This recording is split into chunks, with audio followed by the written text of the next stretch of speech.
Bismillahirrahmanirrahim. Assalamu alaikum, my dear students. This is your maths teacher, Mrs. Anju Wasim.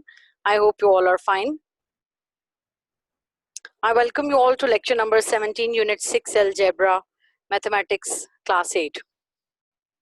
My dear students, our today's topic is again the simultaneous linear equations and the word problems related to these simultaneous linear equations, and we're going to discuss how we are going to solve these word problems, and this will show us how the simultaneous linear equations are practically implemented in our daily life.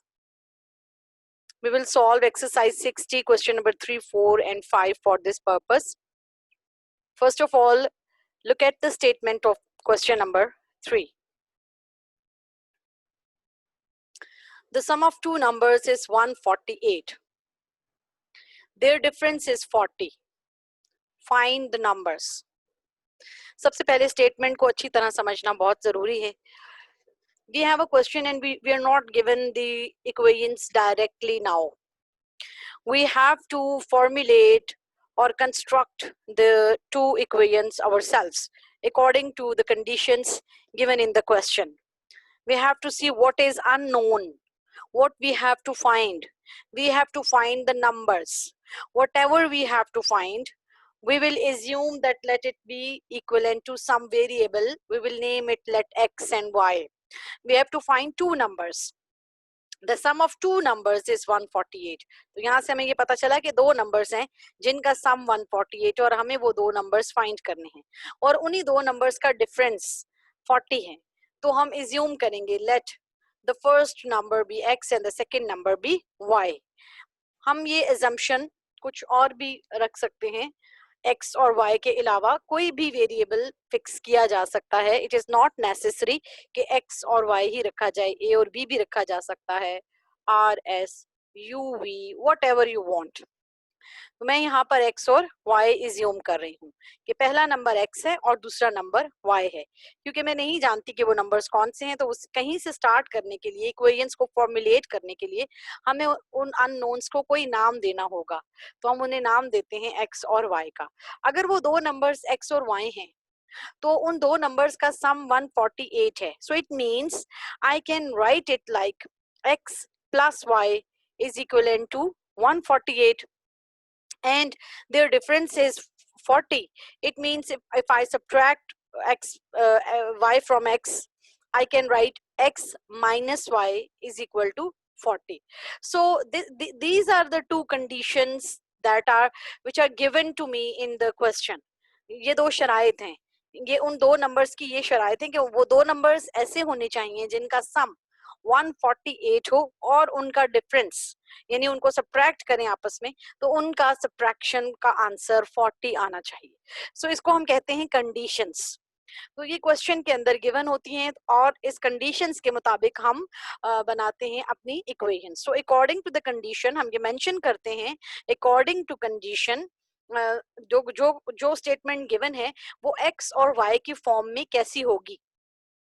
तो उसकी एक equation तो ये होगी x plus y is equal to 148 and name it equation number 1 because the sum of two numbers is 148. Now the other equation, because we have two variables and in order to solve any linear equation which is having two variables, we need two equations. Right अगर एक equation हो और उसका एक ही variable हो तो एक ही equation काफी होती है उसको सॉल्व करने के लिए. लेकिन अगर इक्वेशन में दो वेरिएबल्स हो तो एक इक्वेशन से उसको सॉल्व नहीं किया जा सकता. उसके लिए दो इक्वेशंस की जरूरत है. इसी तरह आप फ्यूचर में देखेंगे कि अगर किसी इक्वेशन में तीन वेरिएबल्स हैं x y z भी होता अगर तो उस इक्वेशन को सॉल्व करने के लिए तीन इक्वेशंस की जरूरत होगी. सो अब हम सेकंड कंडीशन को देखते हैं और उसके मुताबिक हम सेकंड इक्वेशन बनाते हैं which is x minus y is equal to 40. अब हम वापस आप समझ लें कि 6D में जो आपने क्वेश्चन नंबर 1 और क्वेश्चन नंबर 2 सॉल्व किया उसमें आपने हर पार्ट में देखा कि आपको टू इक्वेशंस गिवन थी और उनमें से आपने x और y फाइंड आउट किए. तो अब आप कोई भी मेथड उसमें से अडॉप्ट कर सकते हैं आप चाहें तो। आपने दो मेथड्स पढ़े हुए हैं, the first one is substitution method and the other one is elimination method. You can adopt any of the methods. अगर मैंने यहाँ एलिमिनेशन मेथड यूज किया है तो आप इसको सब्स्टिट्यूशन मेथड से भी ट्राई करके देखें कि क्या यही आंसर आता है। इस तरह आपके सब्स्टिट्यूशन मेथड की प्रैक्टिस भी हो जाएगी और आपको ये भी कंफर्म हो जाएगा कि the method could be different but the answer is the same. Now you can see that if we add these two equations, so what will happen, plus y and minus y they will cancel out each other. और जब हम add करते हैं किसी दो equations को तो हमें साइंस चेंज करने की जरूरत पेश नहीं आती। जब कभी भी हम इन दो को सब्ट्रैक्ट करेंगे तो हम यहाँ पहले साइन चेंज करेंगे। Now as we are adding this तो we can directly add this, और एडिशन में क्या होगा कि we can now draw a line here to show that we are cancelling out these two. और जब ये cancel हो गए तो अब हम इनका sum कर सकते हैं। 2x is equal to 148, x plus x हो गया 2x, और 148 plus 40 is equivalent to 188. And now 2x is equal to 188, तो x will be equivalent to 188 divided by 2. ये 2 यहाँ पर मल्टीप्लाई हो रहा है x के साथ, जब ये दूसरी साइड पर जाएगा तो 188 से डिवाइड होगा, ठीक है। इसके रिवर्स प्रोसेस होगा, 2x में से 2 एलिमिनेट करने के लिए when it will be transposed on the other side it will be divided. So 188 divided by 2 will give us 94. Right, now we have got the value of one variable, we have got the value of x. So now we will find out the value of the other variable, and for this purpose we will put this x is equal to 94 in equation number 2. Here I have written equation number 2, you can also put it in equation number 1 and can get the value of y. It does not matter कि हम किस equation से value obtain करेंगे। आप equation number 1 में put करके देखें, you will be getting the same y.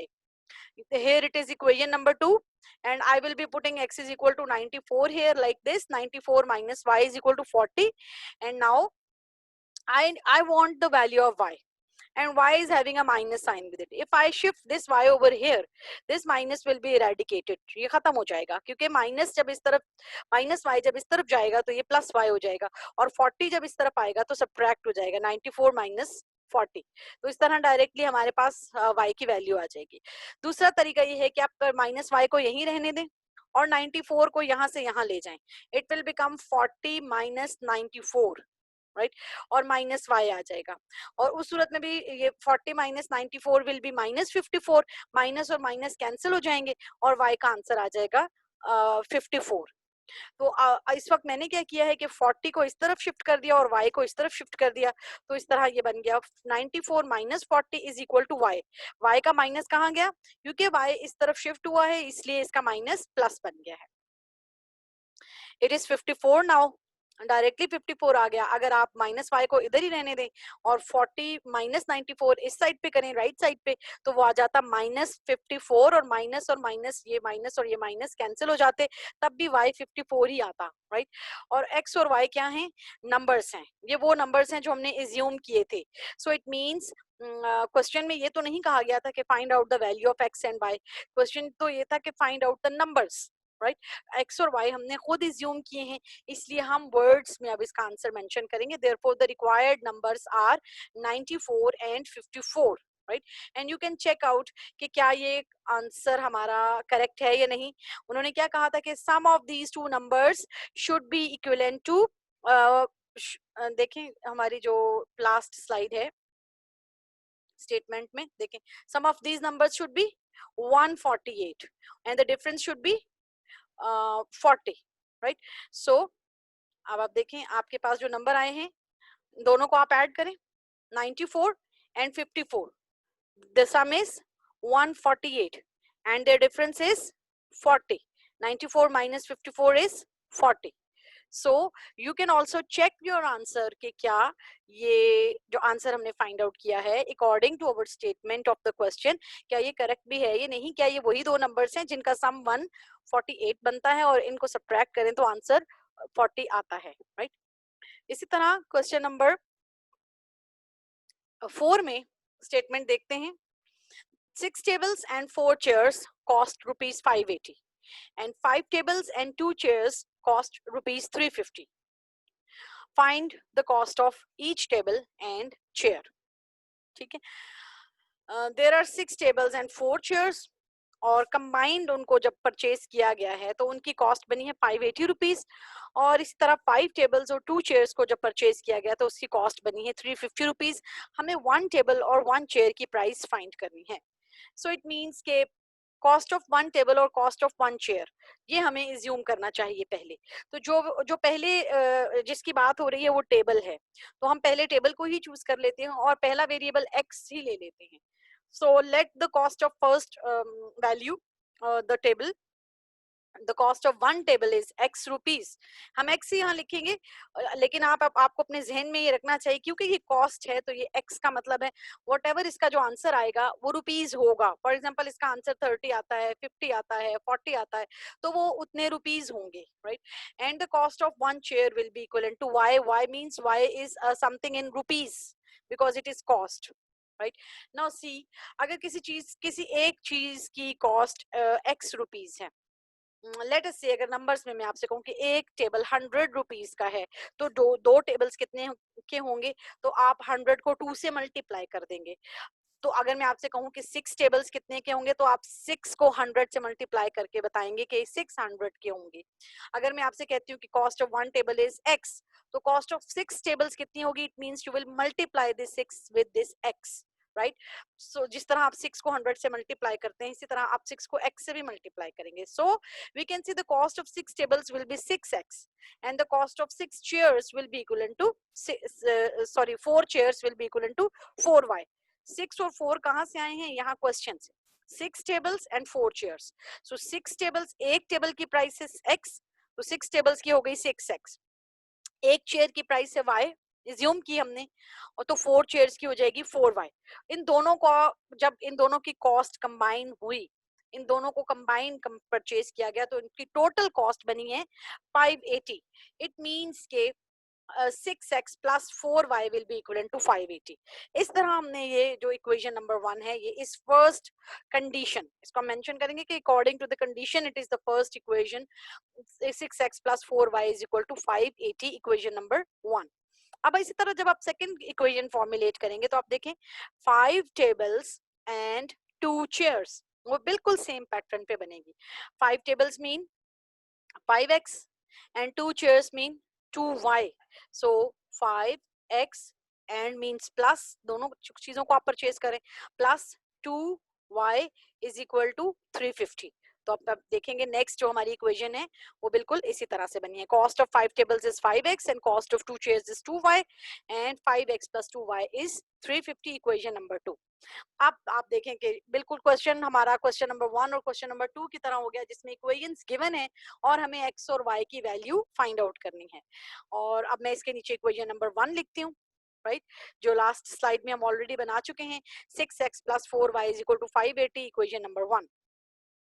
Equation 2 और इक्वेशन 1, चाहे आप इक्वेशन 1 ऊपर लिख लें, इक्वेशन 2 उसके नीचे लिख लें, इससे कोई फर्क नहीं पड़ता।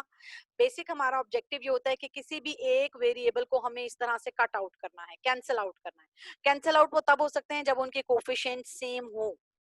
पिछले क्वेश्चन में आपने देखा कोफिशिएंट्स ऑलरेडी सेम थे, तो हमने उनको डायरेक्टली y को माइनस y से कैंसिल कर दिया। अब हम इस 2y को 4y से डायरेक्टली कैंसिल नहीं कर सकते, ना हम 5x को 6x से डायरेक्टली कैंसिल कर सकते हैं। अगर यहाँ होता माइनस 5x तो हम कैंसिल कर देते प्लस 5x से। अगर यहाँ 2y होता और यहाँ माइनस 2y होता तो हम इनको डायरेक्टली कैंसिल आउट कर देते और हम यहाँ लिखते add these two and directly we can cancel them. लेकिन अब हमें एक तो साइंस भी उनके ऑपोजिट नहीं है और दूसरा ये कि उनके कोएफिशिएंट्स भी सेम नहीं है। तो आसानी क्या है हमारे लिए कि यही 4 है और ये 2 है, तो बहुत आसानी से हम इक्वेशन नंबर 2 के यहाँ पे 4 लाने के लिए इस पूरी इक्वेशन को 2 से मल्टीप्लाई कर देंगे ताकि यहाँ 4 आ जाए और ये 4 और ये 4 पे जब हम इनको सब्ट्रैक्ट करेंगे तो ये कैंसिल आउट हो जाएंगे। दूसरा इसका मेथड क्या हो सकता है कि हम अगर x को एलिमिनेट करना चाहें तो हम इस पूरी इक्वेशन को 6 से मल्टीप्लाई करेंगे, इक्वेशन 2 को, और इक्वेशन 1 को 5 से मल्टीप्लाई कर देंगे, तो x के कोफिशिएंट्स दोनों जगह पर क्या आ जाएगा 30x, और यहाँ पे कुछ और आएगा, यहाँ पे कुछ और आएगा, और यहाँ पे भी कुछ और आ जाएगा, और फिर आप x को माइनस करते सब्ट्रैक्ट करते और x कैंसिल आउट हो जाता। अब इस वक्त शॉर्टकट और आसान ये है कि हम सिर्फ एक इक्वेशन को मल्टीप्लाई करें, दोनों को ना हमें करना पड़े, तो हम देखेंगे कि इसमें से एक को मल्टीप्लाई करने का ऑप्शन है कि हम सिर्फ इसको, इस इक्वेशन 2 को 2 से मल्टीप्लाई कर रहे हैं, तो यहाँ पे 4 आ जाएगा और ये भी 4 ऑलरेडी है, तो ये काम हमारा आसान हो जाएगा। सो हम इक्वेशन 2 को लिखते हैं और उसको 2 से मल्टीप्लाई कर देते हैं। 2 into 5 is 10x, 2 into 2y is 4y, 2 into 350 is 700। ये एक नई इक्वेशन बन गई and name it equation number 3। ये हमने किस इक्वेशन से लिया? ये हमने इक्वेशन नंबर 2 को ट्रीट किया है, ठीक है। तो इक्वेशन नंबर 2 ट्रीट हुई है, इसके साथ फिर हमें अब नीचे इक्वेशन नंबर 1 लिखनी होगी, क्योंकि इक्वेशन नंबर 2 के साथ तो हमने ये ट्रीटमेंट कर लिया। अब इक्वेशन नंबर 1 इसके साथ सॉल्व होगी। अब आप देखें 4y और 4y सब्ट्रैक्ट हो जाएगी, ये दोनों इक्वेशन 1 इक्वेशन 3 में से सब्ट्रैक्ट हो जाएगी, तो सब्ट्रैक्शन में सबसे पहले साइंस चेंज होंगे। ये प्लस 6x है, ये माइनस हो जाएगा, प्लस 4y है, ये माइनस हो जाएगा, प्लस 580 है, ये माइनस हो जाएगा। अब हम इनको सब्ट्रैक्ट कर लेंगे, ये दोनों कैंसिल आउट हो जाएंगे, right. You will draw a line to show that you are cancelling these two. 10 minus 6 is 4x and 700 minus 480 का भी आंसर आ जाएगा, और आप इसको यहाँ पर इस आंसर को मेंशन कर देंगे। ये कैंसिल आउट हो गए। 4x will be equivalent to 10x minus 6x is 4x, 4y और minus 4y कैंसिल आउट हो गया, और 700 minus 580 is 120। अब 4x is equal to 120 को हम सॉल्व करते हैं। x is equivalent to 120 divided by 4, क्योंकि 4x से मल्टीप्लाई हो रहा है, तो यहाँ आकर ये डिवाइड हो जाएगा। So 120 divided by 4 is equal to 30. We have got the value of x. Now we will put it in either equation. चाहे आप equation 1 में put कर लें, चाहे आप equation 2 में put कर लें, you can get the value of y. मैंने equation 1 में put किया है, आप equation 2 से भी ये value obtain कर सकेंगे। मैंने equation 1 लिखी 6x plus 4y is equal to 580. I am putting the value of x over here. 6 into 30 plus 4y is equal to 580. 6 into 30 is 180 plus 4y is equal to 580. 4y is equal to 580 minus 180. This 180, when it shifted on the other side, it will change its sign and it will become minus 180, and now 4y is equal to 400. And when 4y is equal to 400, y will be equivalent to 400 divided by 4, because here 4 is being multiplied with y, and when it is shifted on the other side, it will be divided, and 400 divided by 4 is 100. Now in words we have to write the answer, and we have to show what is the cost of one table. Cost of one table we assumed was equivalent to x, and x is equivalent to 30. x का answer आया है 30, और मैंने आपको बताया था कि क्योंकि ये कॉस्ट है इसलिए इसके साथ रुपीस, जब रुपीस में आंसर आ जाएगा तो हम इसके साथ रुपीस मेंशन करेंगे। इसी तरह कॉस्ट ऑफ वन चेयर जो है वो हमने y एज्यूम की थी, और y का आंसर आया है 100, और 100 क्योंकि रुपीस है इसलिए हम इसके साथ ये रुपीस मेंशन करेंगे, right. I hope it is clear. And the last question of this exercise is question number 5. It is exactly on the pattern of question number 4. A handbag and a briefcase cost rupees 420, while 7 handbags and 4 briefcases cost rupees 2130. Calculate the price of each. Now there are two conditions, and definitely there will be two equations. One handbag and one briefcase. A handbag and a briefcase means one handbag and one briefcase, and 7 handbags and 4 briefcases. So we will assume the price of one handbag x, and we will assume the price of one briefcase equivalent to y. So one handbag and one briefcase, they cost rupees 420, means x plus y is equivalent to 420. 1 है तो 1 के साथ 1x and 1y, आप समझ लें कि ये लिखा हुआ है 1x and 1y is equivalent to 420. अब उसके बाद जब सेकेंड इक्वेशन बनेगी तो 7 हैंडबैग्स मीन्स 7x हो जाएगा, और 4 ब्रीफ केसेस मीन्स 4y हो जाएगा. So 7x plus 4y will be equivalent to 2130, will be equation number 2. So that will be our second equation, and it will be like this. Cost of 7 handbags is 7x. किस तरह है 7x? अगर एक handbag की price assume करें for example 200 rupees है, तो 7 handbags की प्राइस फाइंड करने के लिए आप नॉर्मली क्या करते? अगर मैं आपसे कहती कि बेटा एक हैंड बैग जो है वो 200 रुपीज का है, अगर हमें 7 हैंड बैग्स खरीदने हैं तो हम कितने हम कितने अमाउंट पे करेंगे? तो आप 200 को 7 से मल्टीप्लाई करते ₹1400। तो ये बिल्कुल इसी तरह मैं आपको ये अगर कह रही हूँ कि एक हैंडबैग की प्राइस x रुपीस है, तो 7 हैंडबैग्स की प्राइस फाइंड करने के लिए हम उसको 7 से मल्टीप्लाई कर देंगे। तो ये 7x इसी तरह बना जैसे मैं आपको पिछले क्वेश्चन में भी एक्सप्लेन कर चुकी हूँ। बिल्कुल इसी तरह 4 ब्रीफ केसेस की प्राइस हो जाएगी 4y and 7x plus 4y will be equal to 2130 and name it equation number 2। इसके नीचे हम इक्वेशन नंबर 1 लिख देंगे। अब ये हमारे पास दोनों इक्वेशंस आ गई। We have formulated the equations. Now we will solve these, and I'm using elimination method to solve these two equations. You can try substitution method to solve these two equations. For the elimination purpose, we need to equate the coefficients of either variables. Either we can equate the coefficients of x or we can equate the coefficients of y. If you want to equate the coefficients of x, you would multiply equation 1 by 7, and if you want to equate the coefficients of y, you would multiply equation 1 by 4. I'm eliminating y first, so I'll be multiplying equation 1 by 4, right? So I'll be writing equation 1 and I'll be multiplying it by 4. It will be, the product will be 4x plus 4y is equivalent to 1680, and name it equation number 3.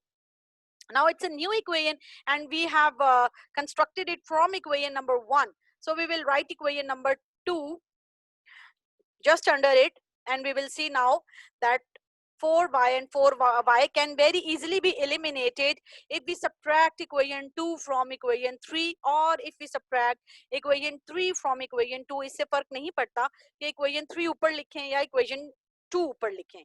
ये भी आप try करके देख सकते हैं कि अगर मैंने equation 2 नीचे लिखी है तो आप equation 3 नीचे लिख कर देखें कि क्या आंसर सेम आता है, और अगर आ रहा है तो क्या किन चेंजेस के साथ आ रहा है, right? So I'll be writing these two equations over here again, and now I'm subtracting equation 2 from equation 3, and whenever we subtract the equations we need to change the signs. It is plus, it will become minus, it is plus, it will become minus, it is plus, it will become minus. Now do the subtraction. 4 minus 7 will be minus 3x, and this 4y and minus 4y will be cancelled. Draw a line over here like this,